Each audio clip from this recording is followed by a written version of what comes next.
Snowfur speaks, a sad, cold death. My name is Snowfur, and I am now one of the warrior ancestors. I came to StarClan as a young warrior, killed by a two-leg monster while I was chasing ShadowClan intruders out of our territory. I mourned alongside my clan, but not for my own life. I only wished I could have stayed until my son became a warrior. Of course, I watched his ceremony from the stars a few moons later. Whitestorm was so excited, so brave, and I was so proud of him. I think he knew I was there with him during his vigil. It was not long after that when we learned that my sister, Bluefur, was having kids.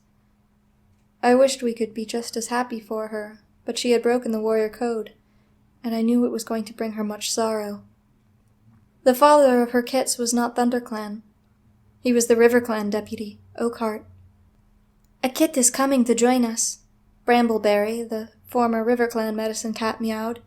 Half ThunderClan, half Riverclan. Half clan? Spat a ShadowClan warrior. It is an innocent kit, Brambleberry meowed with fierce anger in her voice. The cats of StarClan were gathered at Fortress, which was blanketed by snow just like the whole forest in the world of our descendants. It was a bitter leaf bare, and many cats were starving. More cats came to StarClan every day, and we were all feeling frustrated that there was nothing we could do to help. This kid did not have to die, hissed Moonflower. She was my and Bluefur's mother, but she did not approve of what my sister was doing. It is Bluefur's fault for falling in love outside the clan in the first place, and now she is dragging her 3 helpless kids out into the snow with her. Of course one of them is going to die. I'm amazed the other 2 will make it as far as Riverclan. But they will be safer there than they were in Thunderclan, mewed a Riverclan spirit. Riverclan has more prey than any other clan. If Oakhart will take them in, then they will have a better chance for survival than they did before. We don't know that, Moonflower meowed. If she had kept them safely in our den, all 3 of them might have lived to be warriors. And what else lies along that path? Meowed Owlstar, one of the oldest ThunderClan spirits. Study that future carefully, Moonflower. It is too dark to see clearly, she protested. But we can guess, Owlstar murmured.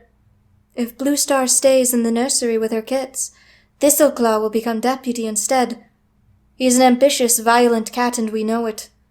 He would lead his warriors to attack other clans, the last thing the forest needs right now. Would you rather see more warriors coming to join us because of his bloody leadership?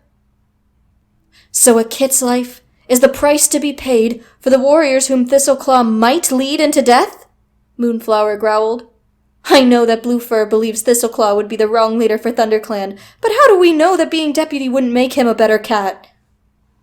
We don't know, Brambleberry meowed. And neither does Bluefur. She must make her choices based on what she thinks might happen. I don't agree with what she's doing. I would never endanger innocent kits.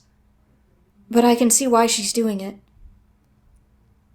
It is for the good of the clan, Owlstar meowed. But not for the good of the kit, Moonflower spat. We cannot change what will happen to Mosskit, Brambleberry meowed. We can only make sure he is protected on his journey to StarClan. I will take care of him, I spoke up. The others all looked around at me. I was a queen when I died, I pointed out. My son, Whitepaw, had only recently left the nursery. I remember well how to care for kits. And I miss it. I would be a good mother to this kit. Owlstar nodded. I think Snowfur is right. She would be a good choice. I agree, Brambleberry meowed. Moonflower nodded as well, her eyes soft and sad. I slipped away from the group and followed the edge of the river toward Sunning Rocks. My paws skimmed the smooth pebbles like I was swimming over them. I could feel the cold blasts of wintry air in the forest world, although they could not pierce my thick white fur. A few fox lengths into the trees, I found Bluefur curled around 3 small gray shapes. She was lucky they all looked like her. If any had had Oakhart's coloring, some cat in ThunderClan might have suspected her secret by now. 2 of the kits were squirming and protesting as Bluefur licked them. The third seemed to be sleeping in the snow. This was Mosskit. Bluefur kept nudging him with her nose. Her eyes were pools of grief, and I could feel it with her. The snow buffeted her sides where her ribs were showing through her thin gray fur, but she kept meowing. "Oh, Mosskit, what have I done? Mosskit, please wake up. Mosskit, don't leave. There's warmth and safety just on the other side of the river. Your father will look after you, I promise. Just a little bit farther, my tiny, brave son." She crouched closer to him, gathering him between her paws. "Mosskit, how could I do this to you?" My heart ached for her, but it was too late. Mosskit had crossed over into my world. I ducked my head and whispered, "Mosskit, Mosskit, wake up." The dark gray kit opened his eyes and looked at me.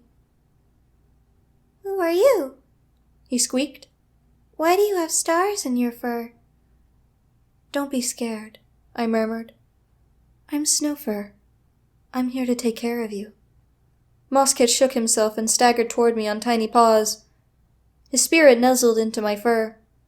Behind him, his body was still curled beside Bluefur, but Mosskit didn't notice. "I'm cold," he protested. "I'm so cold. Cold all the way to the tip of my tail. My whiskers are frozen, look!" "I know," I meowed, licking the top of his head.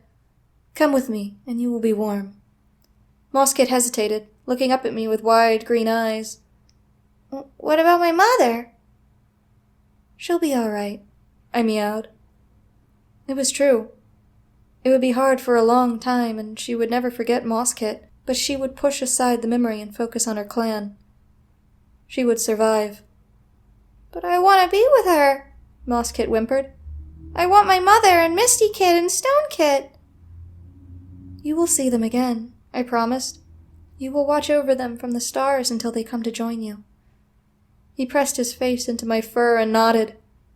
I looked back at my sister one more time, and then Mosskit and I walked away, following the moonlight back into the stars.